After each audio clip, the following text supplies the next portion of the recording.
இந்தி கூட்டணி தலைவர்கள் இல்லாத ஒரு கூட்டணியாக இருந்து கொண்டிருக்கிறது. இது ரொம்ப முக்கியங்க. ஏன் இந்த விஷயத்தை சொல்றேன்னாங்க, நம்ம ஒரு விஷயத்தை தெளிவாக புரிந்து கொள்ள வேண்டும். ஒரு நாட்டினுடைய பிரதமர் யார் என்பதற்கான தேர்தல், அந்த பிரதமர் எப்படிப்பட்ட மனிதராக இருக்க வேண்டும் என்பதற்கான தேர்தல், அந்த பிரதமர் நம்மை எப்படி வழிநடத்த வேண்டும் என்பதற்கான தேர்தல். நாம் வாக்களிப்பது பிரதமர் யார் என்பதற்காக.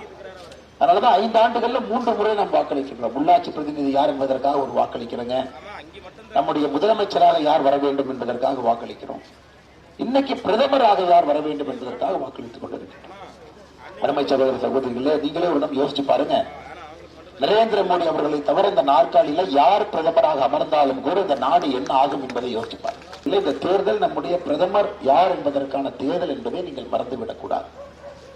அதே நேரத்தில் இந்த 2024 தேர்தலை பொறுத்தவரை நேற்று நம்முடைய பாரதிய ஜனதா கட்சியினுடைய தேர்தல் வாக்குறுதியை வெளியிட்டிருக்கின்றோம். ஒன்று நம்முடைய பிரதமரே வெளியிட்டிருக்கார் டெல்லியிலே, இன்னொன்று தொகுதிக்காக நானும் வெளியிட்டிருக்கின்றேன். கோயம்புத்தூர் பாராளுமன்ற தொகுதியில நாம் என்ன செய்ய போகின்றோம், பிரதமர் நரேந்திர மோடி அவர்கள் இந்தியாவிற்காக நம்முடைய ஆட்சி என்ன செய்ய போகுது. ஒரு 100 மீட்டர் தாண்டினோடனே ஒரு பத்திரிகையாளர் ஒருத்தர் பேட்டி கொடுத்துட்டு இருக்கார். இந்த மாதிரி பாருங்க, தமிழ்நாட்டில் பெண்களுக்கு எதிரான வன்கொடுமை அதிகமாக இருக்கு, பெண்களுக்கு எதிரான பாலியல் குற்றம் அதிகமாக இருக்கு, இந்த நாடு பாருங்க எப்படி ஆகிப்போச்சு.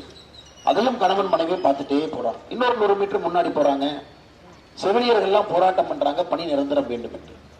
இன்னும் 100 மீட்டர் முன்னாடி போறாங்க, அரசு பேருந்து ஓட்டுநர் நடத்தினர் அவங்க போராட்டம் பண்றாங்க, சம்பளத்தை உயர்த்தி கொடுங்க. இன்னும் கொஞ்சம் முன்னாடி போறாங்க, கரண்ட் பில் ஏறிடுச்சுன்னு மக்கள் போராட்டம் பண்றாங்க. இப்படியே பார்த்துக்கிட்டே போறாங்க, எல்லா தரப்பட்ட மக்களும் போராட்டம் செஞ்சுட்டு இருக்கிறாங்க.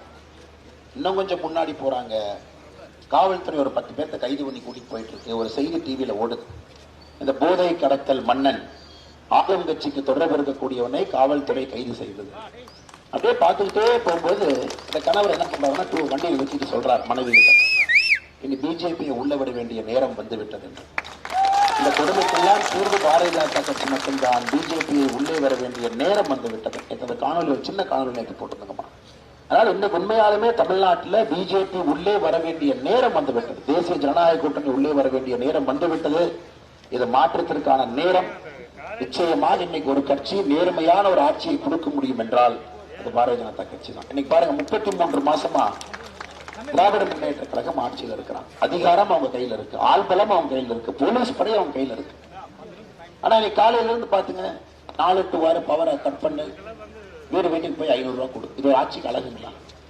கரண்டை கட் பண்ணிட்டு ஒரு பணத்தை கொடுத்துதான் ஒரு தேர்தலை சந்திக்க முடியும் என்கிற நிலைமையில திராவிட கட்சிகள் 50 ஆண்டு காலமாக இருக்கிறாங்க. 50 ஆண்டு காலமா நாம் புரிஞ்சுக்கணும்.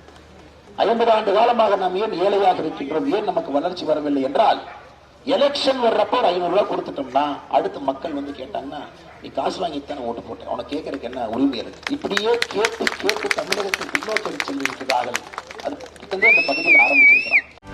செய்திகளை உடனுக்குடனும் துல்லியமாகவும் தெரிந்து கொள்ள சப்ஸ்கிரைப் பண்ணுங்க.